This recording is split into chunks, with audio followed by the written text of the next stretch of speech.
Yep, guys, welcome to our Tuesday masterclass. I hope you guys are juiced. Obviously, the market is on fire right now, and our actions need to be on fire too. We brought Chris Hardee in today. He gave a beautiful class yesterday, and so we wanted to invite him in to give you guys some of the content that he was giving out yesterday and really take it to the next level, obviously, because I'm here too. Tons of stuff to go over today, guys, and we want to make sure that we are dialed in from now until the rest of the year. And it's going to take all of you guys to show up, be consistent, take notes today, keep your cameras on, don't get involved in your offers and your social media while you're on this. Plug in so you can get the most out of it, make some changes, and let's level up together this week, shall we? Are you guys with me on that? Can I get some juice back from you guys, please? Hell yes. We are with I you. love it. So, Michelle, Absolutely. we got some stuff that we want to go over first. Michelle, obviously, lots of big things happening. If you've been paying attention to my social media, Michelle's got some big events planned that I want you guys to not only attend, obviously, you got to be there, but number two, it's a huge opportunity that everybody needs to take advantage of. Whether you're in Washington State or not, it's a big opportunity every time we do an event, because our events, man, that's what helps you build your business, from the content that's put out to the way that you leverage it to build your business. Michelle? Yes, yes, yes. So let me pull this up real quick here for you guys. Is anyone not aware that we have a huge event coming up in 3.5 weeks? Raise your voice if you're not aware, just real quick, because we want to berate you in front of the rest of the group. Not aware. Who is not aware? We're talking with agents every day. I'm not aware. They're like, there's an event. Andrew has no idea. I know Andrew. He's so full of shit. He's so full of shit. I know. Not aware. So not aware. Hold on. How do I share screens? Okay. June 5th. Guys have seen June this 5th. before, but June we got to 5th. pull it up. So the emphasis here. Okay. So what I need to know is everyone needs to be registered. Okay. Because we're going to go hard. This will sell out. Our last event, you guys, which we had a great lineup. Okay. We had Phil Stringer there. We had AI. We had a couple of our core local speakers. We will sell out. It was standing room only in our last event. Who was there? Who was there with us in Tacoma, Washington? I was there. Standing Yeah. room only. We are Yep. going to push this event heavy starting now and over the next 3 weeks, and it will sell out. You guys have heard us talk about it. You have to get your tickets now and make sure you take advantage of getting your partners, getting any agents, any of your guests, anyone that you want there. Make sure you send the invites now. You're making the phone calls now. You're doing the calls and the text messages now, so that it doesn't sell out. And you make sure you get them to spot. I want to make sure everyone gets there. Now, a couple things on this. I'm multitasking with you guys.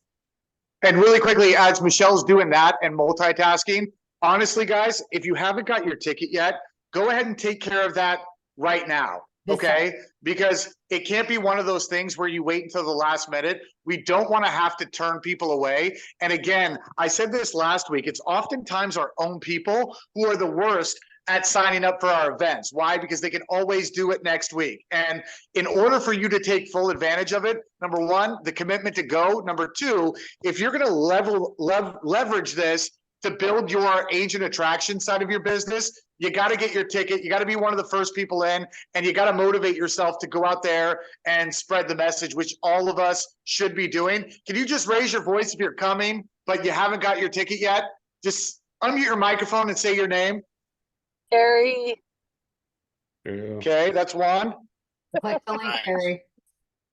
That people who are James coming. Hemphill, always a rebel. James, do you got yours? Not today, not yet. He's a rebel. I told you. I know it just by looking at him. In the chat. Quick question, Cooley. So shouldn't the idea be, hey, get yours, but then buy 5 more tickets so that you can invite 5 agents that are not with co-founders in EXP, so that you hold yourself accountable to bringing at least 5 people to that event, or no? Ideally, yes. And we have a lot of agents who are doing that. You know, and that's the way that you challenge yourself, right? Like if you're really excited about the agent attraction side, like if you want to be in a position next year where you're making $5,000-$10,000 a month passively on top of your real estate deals, then it's events like this where you really have to go challenge yourself. Even if you like the idea of the agent attraction side, but you're not really taking advantage of it. Sometimes you got to do some stuff to kind of back you into a corner to say, all right, I've got to incentivize myself to go out there and do this. That's a really great way. Buy 1, 2, 3, 5 tickets and make it your weekly goal up from now until the event to get those tickets filled with solid commitments. Michelle? Yeah. And so I want to see, I want you guys to put a raise of hands in there. Who's actually making that commitment? Who's actually pushing themselves saying, I'm bringing 5 people with me. I want to see the commitment. So put it in Michelle, the I'm chat. bringing 5 people. there you go. Put Michelle, them in the chat. let me Right. mention this real quick. This is the real deal, because what's happening is that if you're in Washington and you're not buying 5 to 10 tickets yourself, you're thinking too much about yourself. You're thinking about, oh, I got to do this, I got to do this, I got to do that. Just imagine the 5 to 10 people that you could be bringing that could have a life-changing experience over those 3-4 hours with everybody there. They can pick up on that energy, and in 12 months, 24, 36 months down the road are going to go, thank you so fucking much for inviting me to that event that changed my life. I went from selling 4 homes in a year to 24 homes in a year. I'm going to do 36 this year. And you're going to be that person. It's going to be the greatest $25 you ever spent. It's a tax write-off. Hold yourself accountable. Think about like what the people out there that you know that are in the business are losing by not being a part of it. Because if you're thinking about yourself too much, you're not going to get a lot of people there.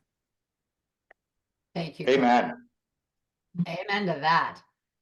So a couple things here, guys. And then for time, we're not going to talk about it, but I want to emphasize what we're doing on the builders call. So Chris, we just talked about this briefly for the whole pro agent group there, you know, in Houston, Texas.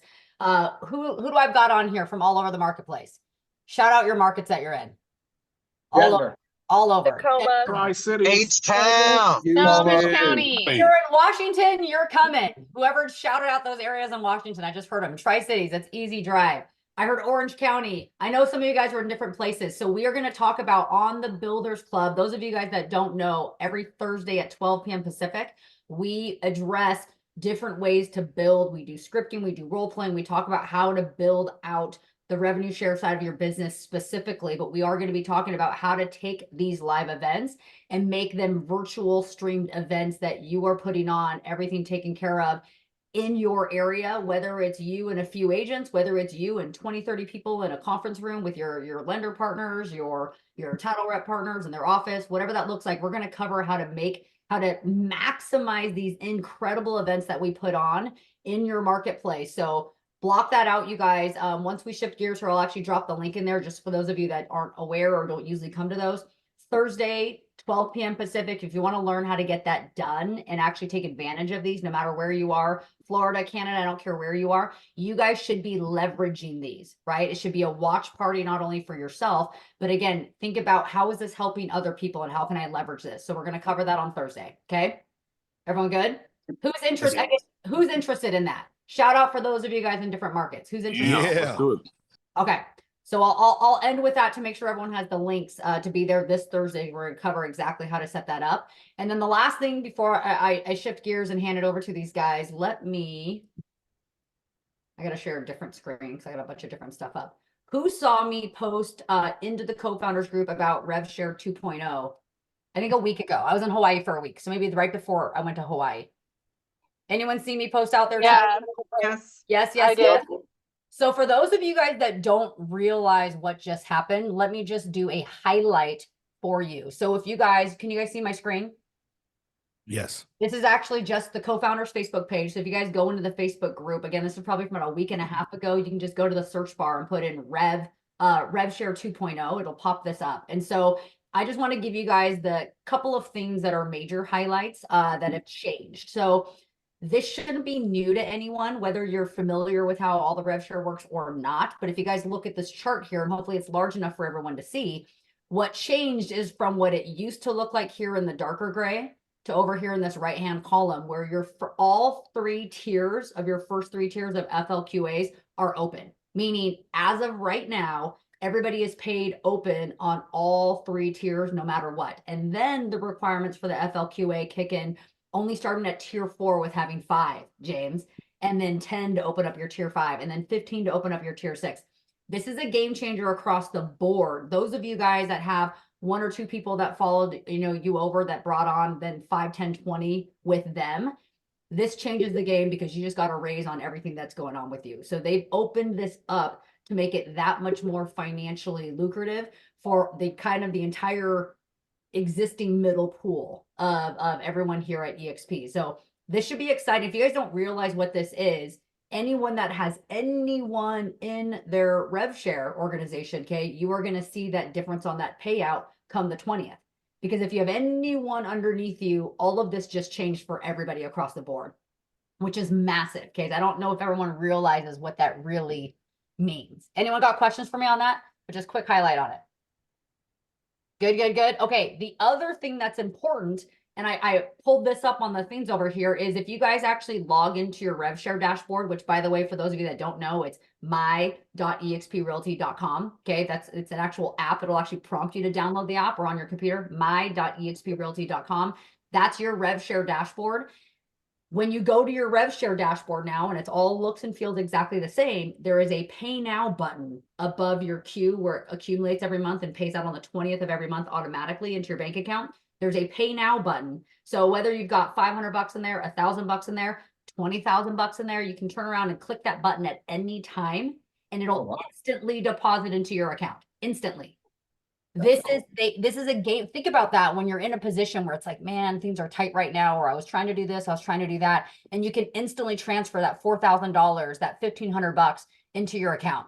This is like life-changing for a lot of people. So that's really, really cool because those funds are basically held in a queue that just push out to everybody every month. You can now do it on demand. You can literally pay yourself instantaneously at any time and multiple times throughout to pay yourself in because that's all live cash flow. Who's seen that? Anyone seen that button? The 24 hours after this was announced, you guys, 24 hours, $1 million in RevShare was paid out instantaneously within 24 hours of this being announced. But how cool is that? So it's all instantaneous. Someone closes the deal, you instantly can pay yourself, or you can let it just run its course and it'll pay you on the 20th. So those are your big game changers, you guys, is obviously the whole FLQA, how it works. Some people might be confused on that. Doesn't matter. It's all open game, right? You just got to raise, build. This changes the game with how agents are able to build with the RevShare organizations, and then the instant payout. There's some other stuff that's changed too, all for upside, like your frontline agents you bring on, you now get $4,000, cool stuff like that, just incentives.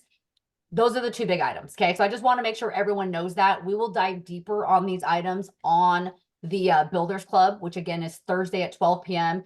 I'll drop it in the chat here just so everyone's aware. So is anyone excited about that? Anyone excited about those changes? Yeah, I think we're going to see a lot of EXP agents in Cancun or something over the next 30 days because they got hit that button early. They got that money early, baby.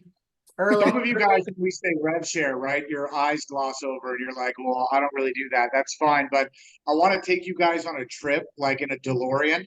If we can fit more than 2 people in a DeLorean, I'd love to take you guys in a DeLorean back to 2023 when it was a little bit harder for you guys, when it was a little bit more difficult, right?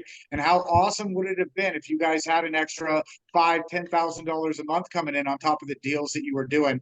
One of the things, this is a perfect segue kind of into our conversation today, is I want all of us to understand, because I'm looking at, everybody's tracking sheets, how they're showing up to the Breakfast Club, the preparation that they're putting in.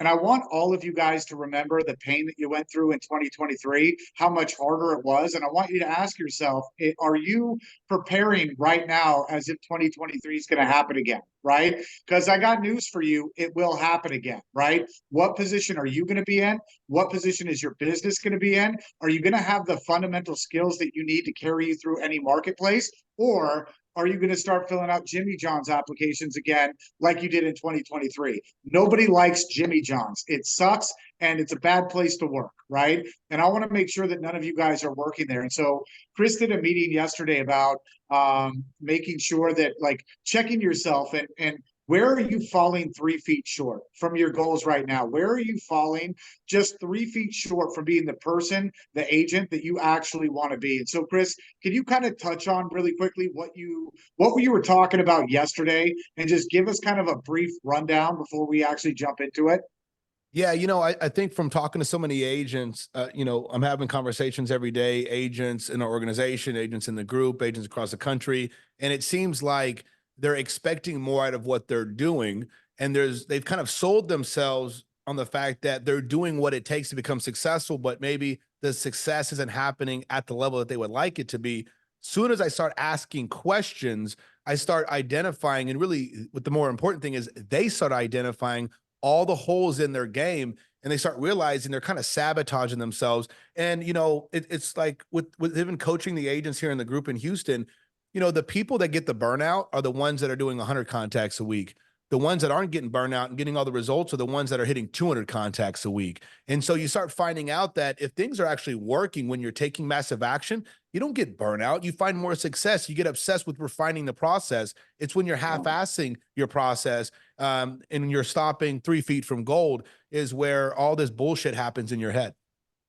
And a lot of those people, Chris, are the people who you have to coach to show up every day, right? Oh, yeah. The people who are trying to make themselves silent, like that Homer Simpson meme where he's kind of pulling back into the bushes, right?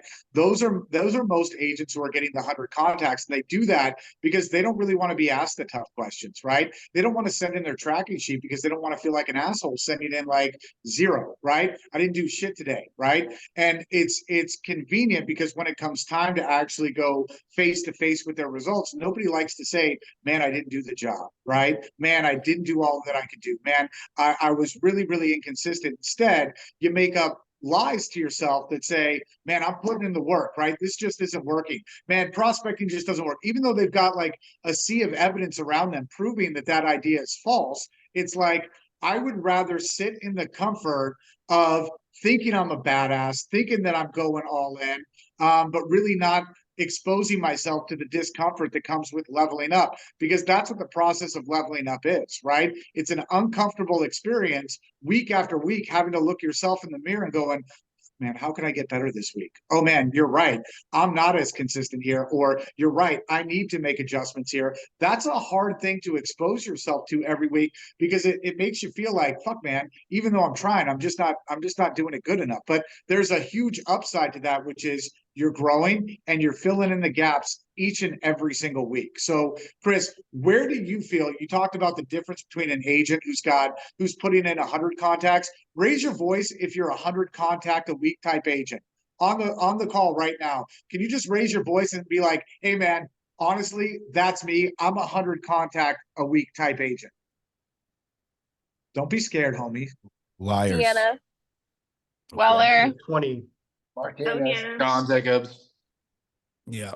And out of those people who said that, how many of you guys are content with the results that you're getting? How many of you guys are like, man, I'm in a really good spot, right?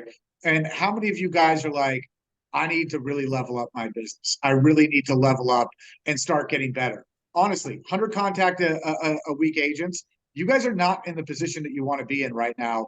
And so, Chris, can you kind of break down the differences between, let's just say the agent type, the 100 contact a week type agent and the 200 contact a week type agent? Well, I would first like to say the 100 contact a week agent, somebody's making, and in reality, I think 150 or less, but let's just play it over here on the 100 or less side on the contacts. They are typically the person who wants a lot more out of what they're doing, and they're expecting to get this high return when the 200 contact person is expecting more out of themselves, right? And so you have to be in this position where you go, hey, if I'm doing 100 contacts a week, there's only a couple reasons why I think 100 contacts a week would be more than okay. Hey, are you already producing at the level that you want to be producing at, and you are doing what's called maintenance? You are having retention. You're going, hey, I'm doing 40 deals a year. I love the 40 deals a year. I love my lifestyle, making great income. I'd like to make a little bit more, but I'm not trying to get to 60. I'm not trying to get to 75. I like the 40. Okay. 15, 20 contacts a day will keep you with retention on that. But if you're in this phase where you're like, damn, I've only sold 1 home this year. I've sold 5 homes this year, 7 homes this year, and I was supposed to be on track by now to sell 15 or 20, then you are now behind the ball. You're behind the 8 ball. You have to start playing catch up. And then you need to ask yourself, like, how many afternoons am I going on listing appointments? How many days am I really showing properties? Like, what am I really doing with my time? And you find that the 100 contact a week agents are trying to to give themselves this opportunity. And I think this is a great way to put it in perspective. You know, some people go hard Monday, Tuesday, Wednesday, and then Thursday, Friday, you don't see them. And they kind of have a lot of excuses and they don't really get into reality until Sunday night hits. And they're like, oh shit, I really should have capitalized a lot more throughout that week. And that's why in a minute, I want to be able to identify, like, let's not even look at it in a, you know, on a, you know, throughout the week basis or throughout the month basis. Let's actually go through what a person's regimen should look like who is in this growth model, in this growth mode, and like, where are the holes in your game? Because you may be the person telling yourself, hey, I'm prospecting from 8 to 12, but you're falling short in ways that you just don't understand. And what I want to do, like, even if you're listening to this and you're on this call or on this Zoom and you're having pretty good results doing 20 contacts a day on average, then I would be, you know, I think it's safe to say you may be living on the mercy of somebody, because it takes more to actually start producing. And so what I mean by that is, like, maybe you're starting to actually take a good amount of business now, 9 months in, 8 months in, 12 months in, at 20 contacts a day. But if you had to pay all your bills, you had 100% responsibilities, nobody was going to do anything for you whatsoever, would 20 contacts have got you the results in the time that you needed it? In most cases, you have a husband that's making money, a wife that's making money, a mom or daddy that's letting you live in the house, paying the, like, there's things that are taking place where if you had 100% responsibility, you would probably be forced just by nature to make 40 plus contacts a day. Pretty much, hey, if I don't have appointments, I'm talking to people. If I don't have appointments, I'm door knocking. If I don't have appointments, I'm doing this or that. I can't wait for some Instagram reel to make me a celebrity. You know what I mean? Like, I got to get after it. You know what I've noticed, Chris, about that, like, now that we've kind of separated the two, the 100 contact and the 200 contact, it's not hard to get 100 contacts a week, right? Anybody here disagree with me? Can anybody say that it's really difficult if you go all in to get 100 contacts a week? I mean, honestly, I'd love to hear it if somebody could be like, counter argument, actually, Cooley, it's very, if anybody can say that, can you speak now or forever hold your peace? Okay, awesome. So it's pretty easy to get 100 contacts a week, right? What's hard is getting 200. And I would go as far to say, Chris, as to say, you got to push yourself to get 200 contacts a week. It's not easy, right? The really cool thing about making it not easy for yourself, guys, if you're taking it easy, you're getting 100 contacts a week and you're failing and you're not getting the results, it's no big deal, right? It's not that big a deal. When you put yourself in a situation where you're going all in, right? When you're really testing yourself as far as time, energy, and effort, this is where you take exception to not having success. This is where you're like, because a lot of people, 100 contacts a year, right? They don't call me asking me, hey man, like, how do I get better here? What do I need to do here? They're happy in 100 contact a year land, small minimum result land. Like, they're happy there. When you're putting 200 contacts a week in, like, you expect something for that, you know? Case in point, Chris, you've got Ashley Deep down there in Texas, right? She's on pace to doing like 40 or 50 listings this year. Towards, like, she went through this complacent cycle where she wasn't pushing herself to get that many contacts, and you don't hear from her, right? Lately, especially, she's really turned it on. And this girl's calling me every single day going, what the fuck is my problem? Like, how am I not getting this from this? What do I do different? This morning she called me. She's like, you know what, Cooley? I think I figured it out. It's my tonality, right? I'm not closing at the end. I'm not giving direction. And you know what? As a matter of fact, on my listing presentation, I'm not giving direction with confidence either. I'm just kind of waiting. And you get obsessed, guys, with trying to figure out what the fuck is broken so that you can capitalize on all of that hard work. I think it's fair to say from everybody on this call, it is unacceptable to go all in and not get a result. I'll repeat that again, right? For most people, if you extend yourself in effort, if you extend yourself in energy, it is unacceptable to not get a great rate of return on that investment. How many of you guys believe me when I say that, or vibe with that, or understand exactly what I mean there? It's unacceptable, right? And so people always say, like, in order to, like, why we make you guys pay $25 to come to our event, right? Do you guys think that we're doing that to get rich? Do you guys think that we're making any money off of that? Anybody? Wild guess? $25 a ticket? Yeah, we're making about $0 and coming out on the negative, right? The reason why we charge $25 for the event is, can anybody guess why? Guesses? Anybody? Accountability. It puts skin in the game. Accountability. That's exactly what I'm looking for. It puts skin in the game, right? And so, Chris, when we're talking about the effort that it takes to make 200 contacts, do you think that time, that energy commitment to get 200 contacts puts enough skin in the game for people to actually dive more into their coaching, dive more into like, how do I get better results, dive more into their business to make sure that they're getting a return. Yeah, I think the best way to say it is the 100 contact a week agents are looking to get lucky, and the 200 contacts a week agents are looking to make their luck. Yeah. You know what I mean? Yeah. And so, the thing is like, it'd be different if you had appointments all the time and you're doing a ton of business. And I do think you could be in a position where, like, guys, I was never a 40 contact a day guy. But the thing about it is like, I better have 3 appointments by the time I talk to 15 people every day. And if you don't have that ability to force that success upon yourself, then you are going to have to do the work. There's people that go to the gym, guys, that are so genetically gifted that they could look at a weight and their biceps are going to grow. But if that's not you, are you going to just bitch and complain about it and just hope that one day things are going to change? Are you going to get your ass to work? Right. And so, and also, like, I like to say this, man, there's guys and people that we have that make 40 contacts in a day, but it's not like the same 40 contacts as somebody else, not even just a skill level. I'm looking at it more from an energy sense. So can I kind of break down what I mean about the 3 feet from gold, Cooley?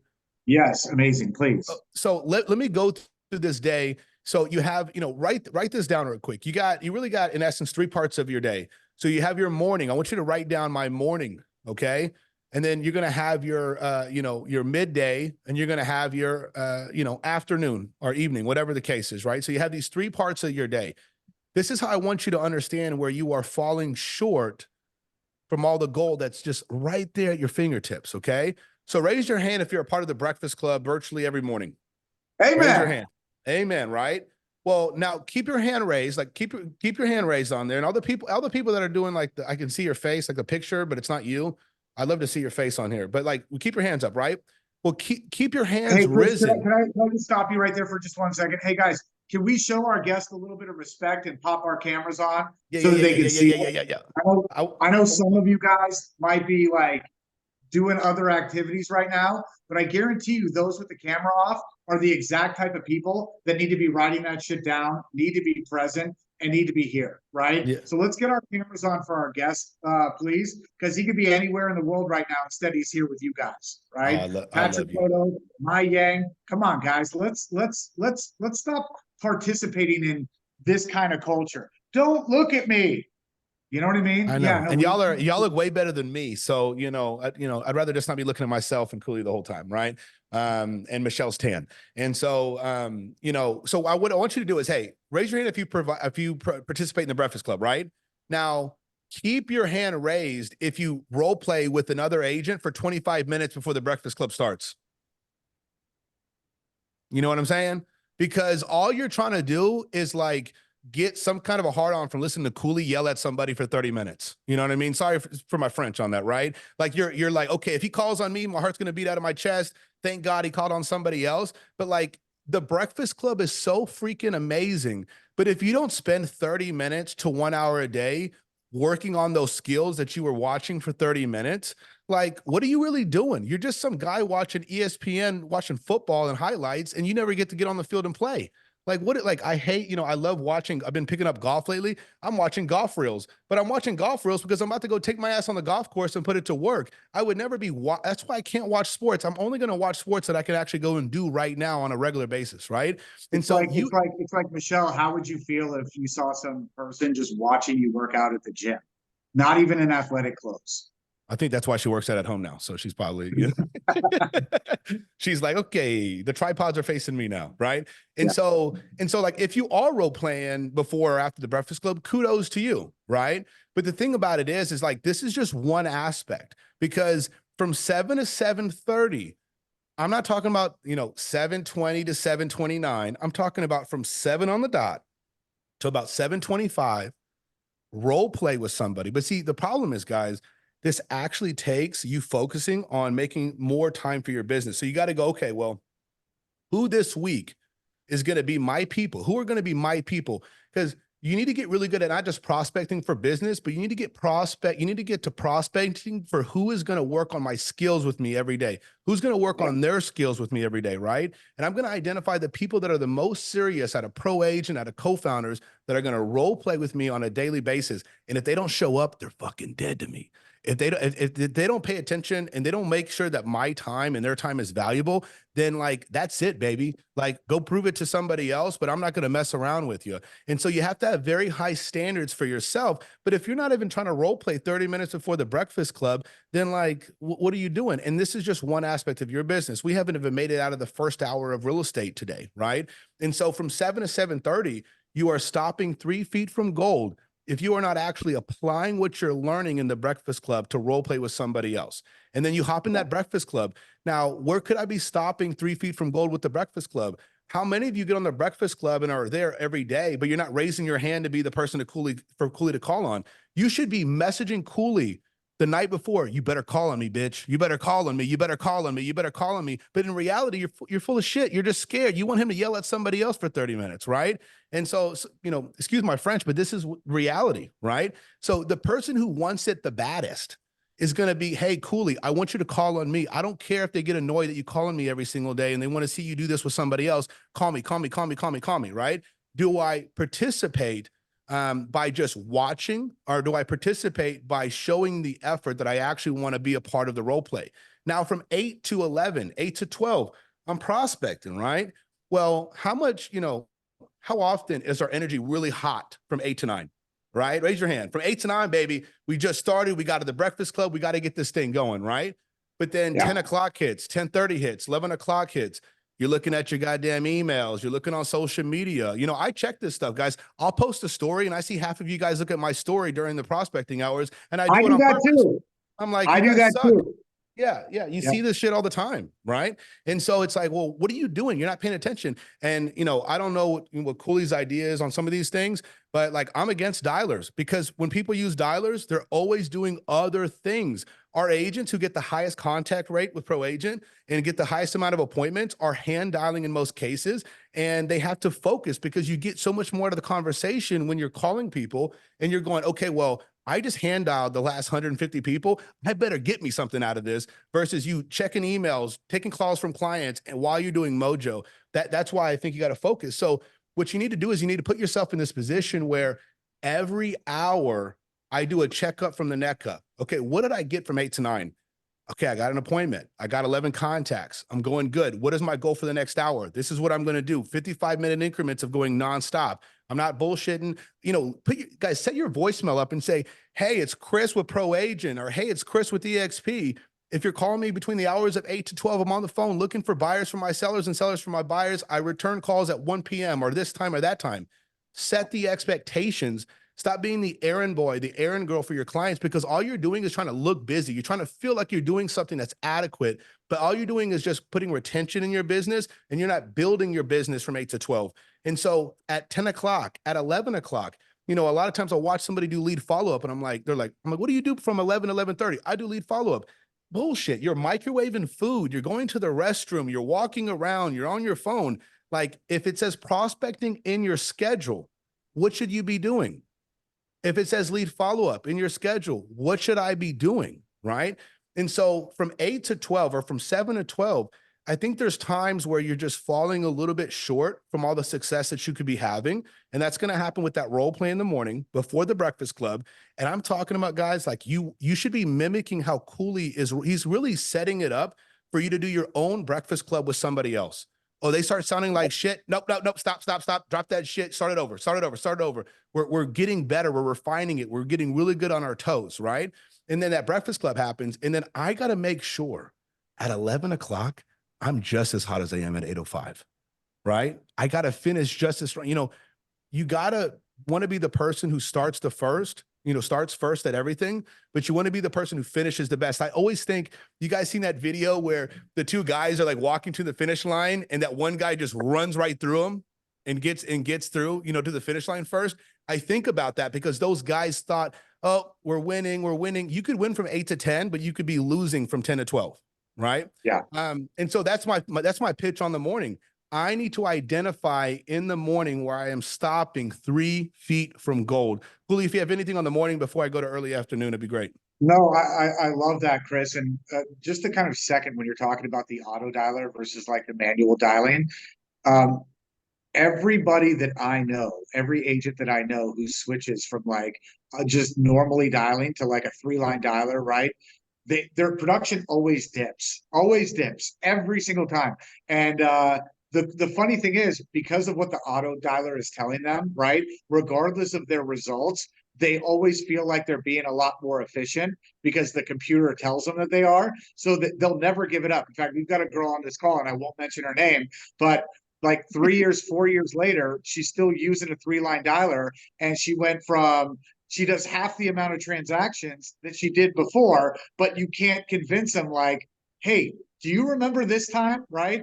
And it's something else. But yeah, so that's really important. I like how you said that the emphasis of the practice outside of the breakfast club, right?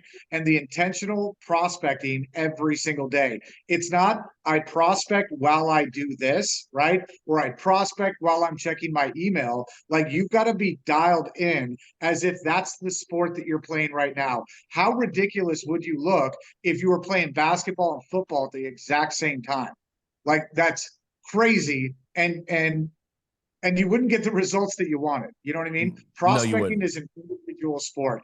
And I love the emphasis on the morning routine, because your morning routine either creates really good problems for you, or it's the cornerstone that leads to the rest of your business plan, right? And so when you have a productive morning, you start generating business. When you start generating business and you start generating a lot of it, well, then you have to have things like systems. You have to have processes, otherwise you fall apart. So to be like the most badass agent imaginable, it all starts with what you do between that 7 a.m. and that 11 a.m. That will lead to you getting efficient at everything else. But if your morning is your biggest problem, then your production will always be your biggest problem for the rest of your real estate career.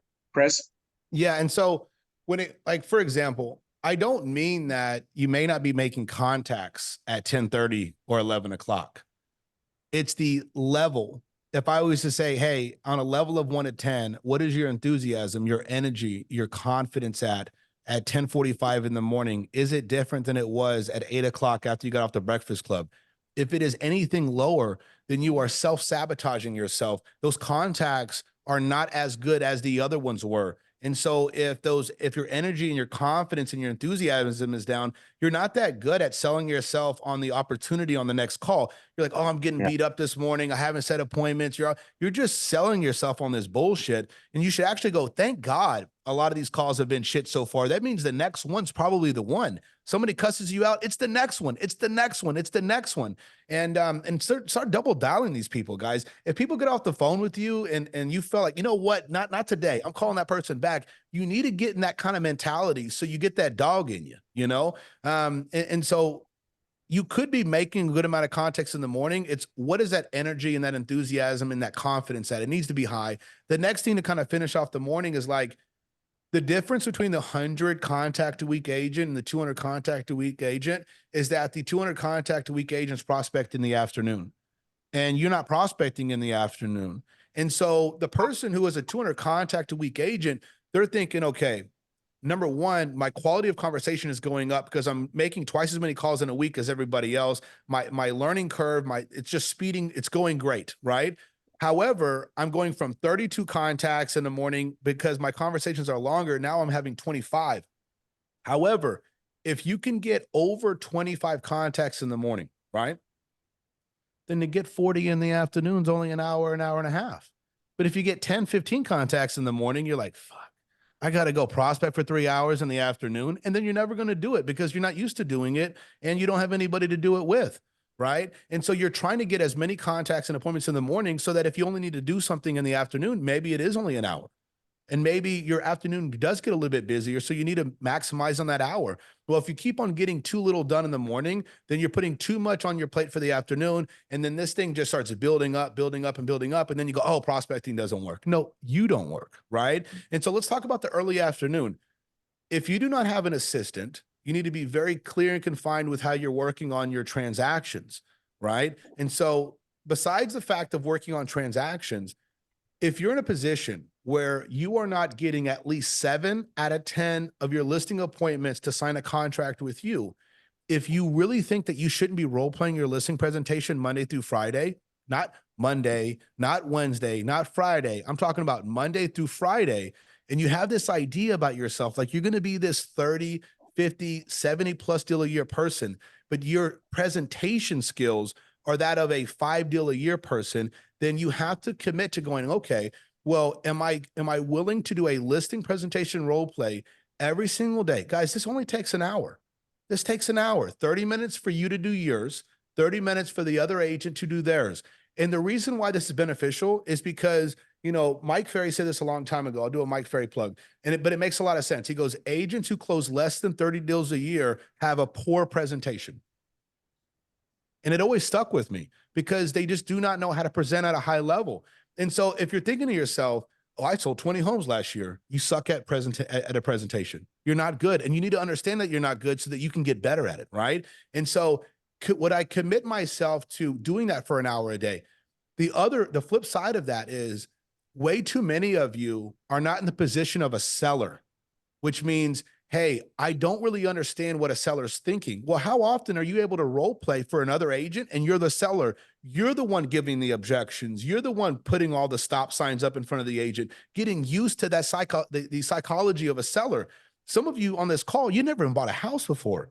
You don't even own a house. You're renting, and that's cool, but you don't even know how it really feels to be a seller. I was talking to one of you guys earlier, I'm not going to mention, but it's like, I can tell the versatility is off. Over 50% of the people that he meets with were analytical.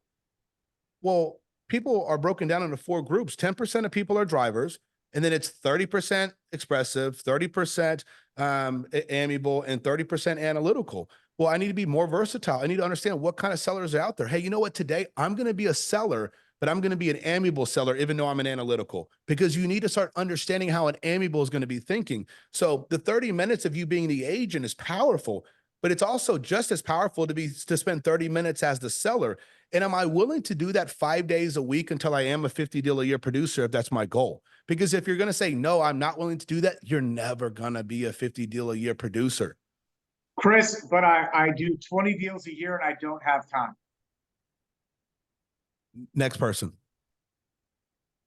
No, I'm kidding. Well, what are you doing? What are you doing with your time? It's funny how, but no, what my point is it's typically your agents who do below 20 transactions a year that will say the shit like, I don't have time. Yeah, right? Yeah. And then you take a look at the agents who do 50, 60, 100 deals a year, and they have time, right? So it either comes down to you really don't want to practice your presentation, you're up your own ass and you just think that you're awesome at it right now, even though your numbers don't dictate that. Oh, but you probably don't track your conversion numbers too. And that's one of the reasons why we're doing 20 deals a year, right? And so we've got to prioritize all of the things that help us do a lot more business, right?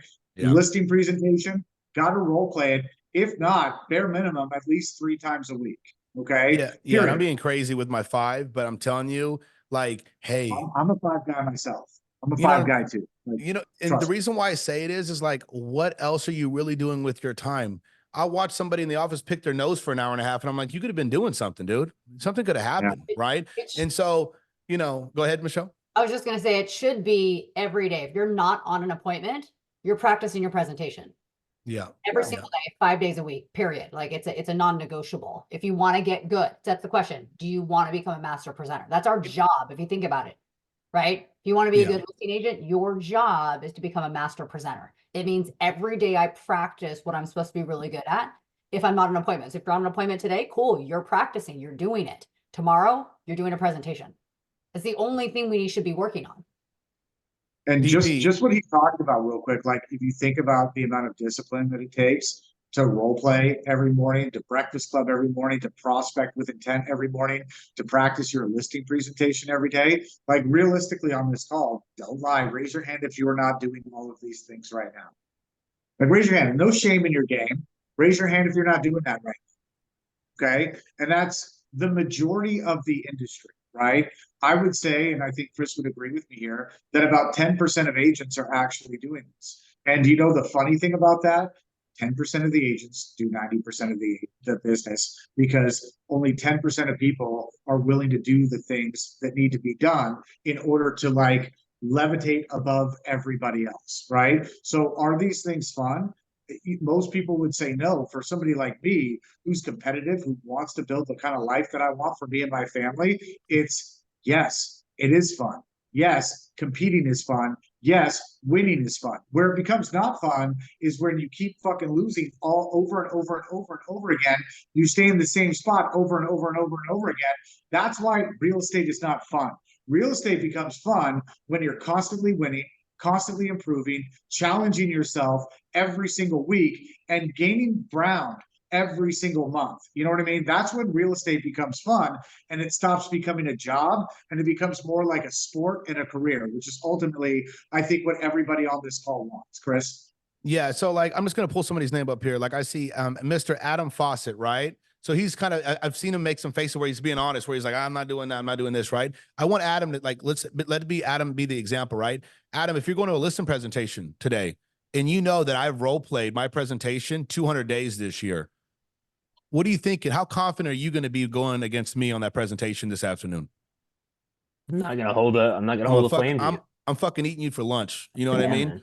And so like, this is what I want you to guys, imagine like, that's the fucking power that doing the goddamn work is going to do for you. Some of you are in the same position. Like some of you, you get this like, and you know, again, excuse my French. Some of you guys are here for like motivation porn. You're here, you get coolie and you're here and you're like, yeah, this gets me pumped up. But then next week you do the same bullshit you did this week and you keep stopping short from all the results, right? Just imagine how crazy it would be if you're like, dude, the people that have to go against me have to go against a goddamn savage, somebody who's been role playing, working on their skills for 2 hours a day, somebody who makes 400 outbound calls a day, somebody who's going out there and doing, if I got an appointment, I'm making calls on the way to my appointment. I'm doing lead follow-up. Hey, I just got this listing. I don't care if you're going to list with me. I'm going to go knock around every door around your listing just to show you what kind of guy I am, right? Like you will feel like a superhuman of real estate. You'll feel like you have these superpowers and somebody's going to go, how'd you get these superpowers? And you're just going to go, discipline. I just do the shit. And then one day you're never going to have to do any of this stuff because the business is going to come to you because you're actually made yourself who you wanted to be from putting all that effort in, right?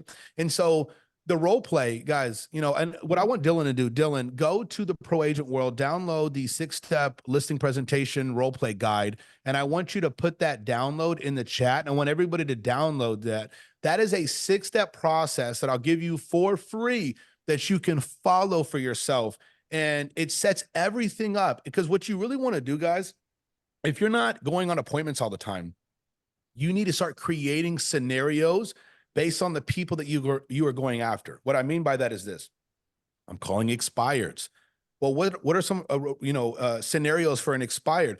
Oh, they're getting a divorce. Oh, they're downsizing. Oh, they're upsizing. Oh, they're doing relocation. Oh, they're doing this. And several different listing appointments may have several different scenarios that play for the same appointment, right?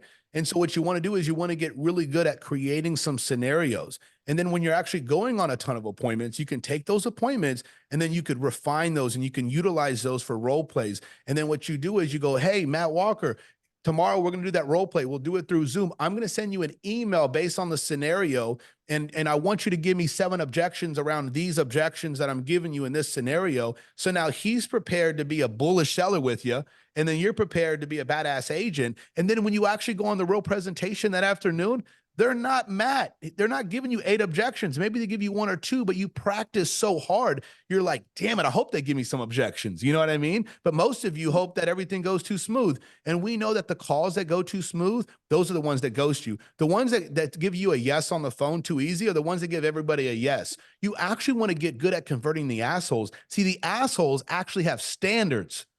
The assholes are tired of real estate agents because you suck, right? So like you actually have to be above these things and go, hey, that's all my best clients that refer me the most business are the people that almost wanted to fight me over the phone. You know what I mean?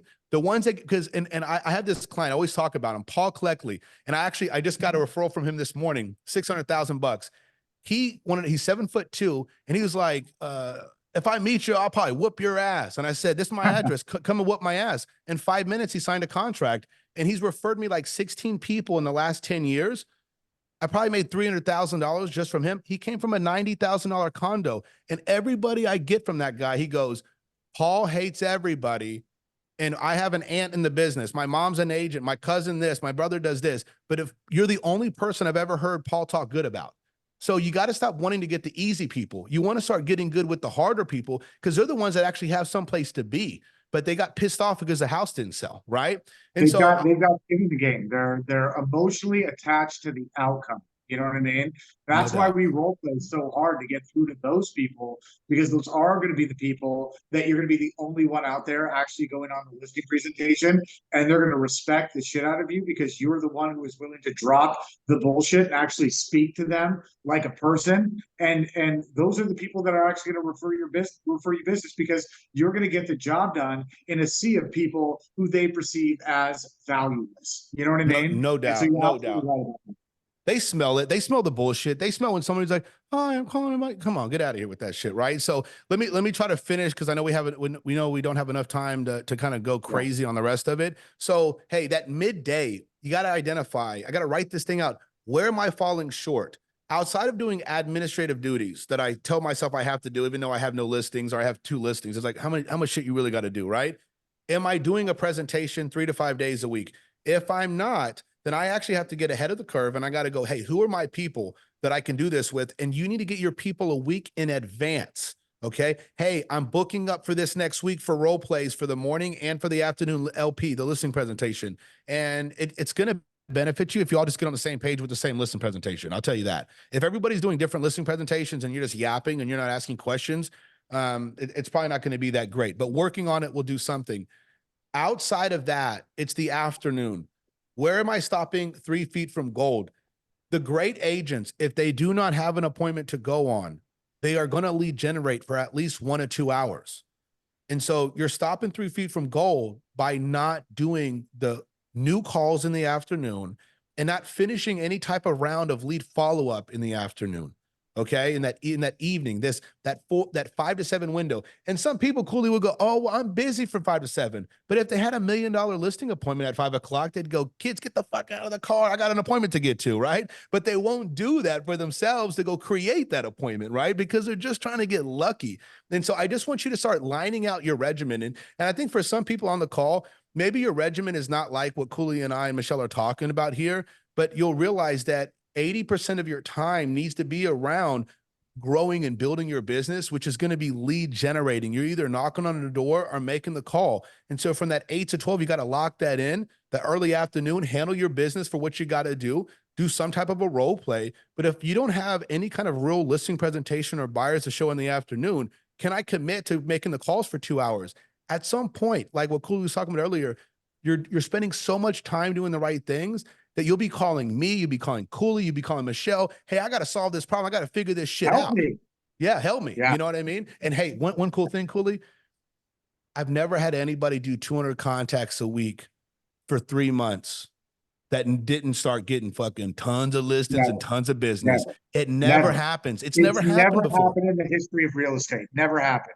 Yeah, but they'll make 50 to 100 contacts a week for 3 years and sell no houses. You know what I mean? And because most of the, before, I think a while back, guys, you could make less contacts and be more successful. The problem is people's attention spans are too skewed with social media and technology. You got to make more calls. You got to follow up more. People go, "Oh, I don't want to follow up too much." I'm telling you, they already forgot about you. Right. Yeah. So hopefully you guys like this message. Can I do a quick plug? Because I'm going to have some of your people on. I'm going to launch a podcast here in a few days.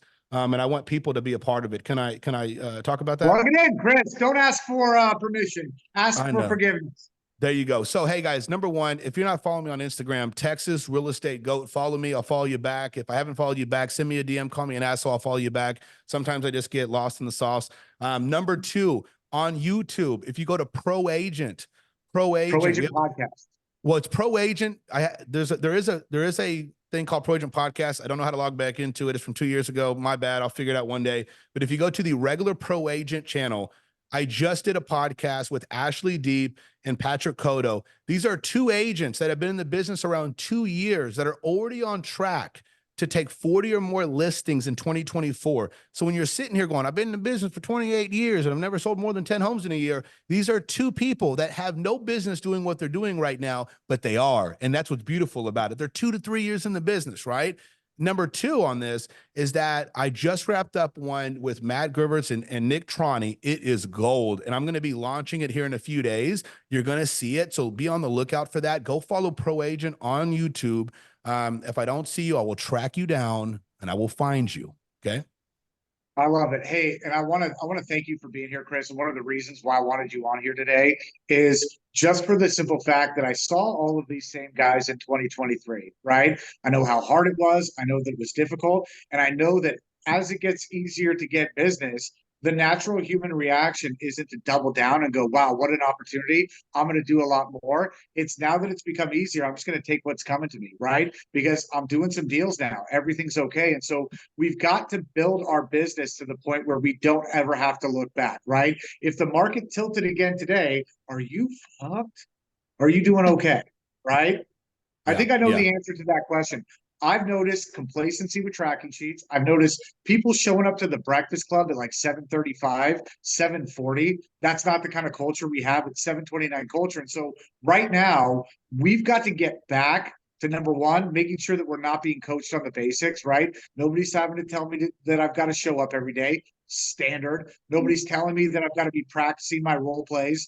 Standard. Nobody's got to be telling me that I got to prospect and turn in my tracking sheets. Standard. All of this stuff is standard. And when you get to the position where you stop having dumb coaching conversations of why won't you show up? Why won't you prospect? Are you role playing? Man, your conversations, your coaching goes to a different level. Okay. Now, Michelle has got her foot on the gas. Chris Hardee has got his foot on the gas. I've got my foot on the gas. Agent attraction, production, coaching, we're going all in. And I just wanted to extend the invitation to all of you guys to get up off your asses and to go all in with us, right? Go all in with us on your production. Go all in with us on your agent attraction. And let's build a fucking lifestyle for ourselves, guys, that most people in this industry will never achieve. Never. Ever. At the end of their real estate career, they'll be struggling to do 20 deals while you've got a business, a passive income that you never have to look back on that's going to provide for you and your family forever. But it comes down to ultimately, am I going to do the basics? Should I coach you guys on the basics? Yes or no? Yep. No? Okay. And am I going to do the basics with excellence? You do that, man. Opening the gates to higher level conversations. We've got really three types of people, right? Number one, it's the type of person that goes like this and says, man, I don't need this shit. I don't need people to talk to me like this. Not a high producer, I promise you, right? And those are the exact people that, who cares, okay? Then you have the type of people who are like, man, this is great. This is great. Fucking yes. Click off. I'm going to do the same shit that I've always done. I'm going to be the same person I've always been. I'm not going to take any extraordinary action. I'm not going to take any steps after this meeting to actually implement and do the things that Chris Hardee was talking about. Even though he's got muscles, even though he talks like a fucking savage, I'm still going to do nothing, right? That just guarantees you that here next year, you're going to be the same person, listening to the same message, having the same fucking feelings, right? We can't be that guy, right? And then there's the third. And that's the person that's like, you know what? I am kind of tired of this shit right now, right? Where I'm at right now, the success that I'm having right now, even though it's okay, I want to be great. I want to be excellent. And so all of these things he's talking about today, I'm going to go out there and implement. I'm going to take seriously. And the cool thing about people like myself, Michelle, and Chris is that if you do these things, if you take the pursuit of excellence seriously, we will let you take 100% of the blame for your lack of success and place it solely on our fucking shoulders. And we'll do whatever we can to help push you in the right direction and make sure that come hell or high water, you're having success, right? And so if you want to blame somebody else justifiably for your lack of production, then go out there, master the basics, pursue these things with excellence, then place it on us. Hey guys, you need to fix this shit because I'm doing all this and I'm not seeing it. Those are conversations, Chris, that I love to have. Michelle, those are conversations that I know that you love to have. I'm doing everything right, guys. I just need, I need to identify the one thing that's stopping me from progressing, and we'll have those conversations with you guys all day long. Are you guys fired up today? Are you guys ready to get going? Are you guys ready to light shit up today? Lots of cuss words on this call. And brother. Chris Hardee and I in the same room, like it'll come with a parental, what do they call those? Parental advisories. Cause we're going to slang the F word around like it's our job. It's our personalities, guys. It's not every call, but just expect it. I want all of you guys on the Breakfast Club tomorrow, 729 Culture. Let's take care of it this week. Invite people to the events and Builders Call on Thursday. If you like rev share, if you like passive income, be on that Builders Call because we got some more juice for you. Follow-up systems that are going to do a lot of the job for you. Be on that call Thursday, 12 o'clock. Thanks for joining, guys, and give it up for Chris Hardee for Thank jumping you, on guys. here. Hey, Go. guess what, Hardee, guys? thank you, brother. Thank Hey, you, get back- everybody. Get Links back on in the the fucking chat, guys. phones. Links in the What chat, the- guys, how to build out the virtual event. See you guys Thursday. Sounds good. Thank you, Thank you, Texas guys. Real Estate Go. You're the best. Love you. guys. Thank you very much. Hey, Chris Hardee, Yes, sir. before you get out of here, hey, I'm half contemplating a move to Texas. Welcome. As long as you vote the right way. Never mind. Hold on. Everybody. Hey, got- bro. Hey, I don't do that. I don't do that blue stuff here. Don't That's the- Washington, my Texas. Don't Washington, my Texas. You know what Yeah, I'm saying? what's funny is so my I'm brother and kidding. sister-in-law just moved down there. Everybody they talked to said exactly that. Like, hey, you know we're conservative, right? Anyway. Yeah, no. Well, Uh, even here, man, you know, I think it's not even the politics. It's just, you know, remember why you moved to Texas and just keep Texas a great place. You know, hey, that's the buddy, thing. I think Don't touch my that's gun on my true Bible. anyway. Like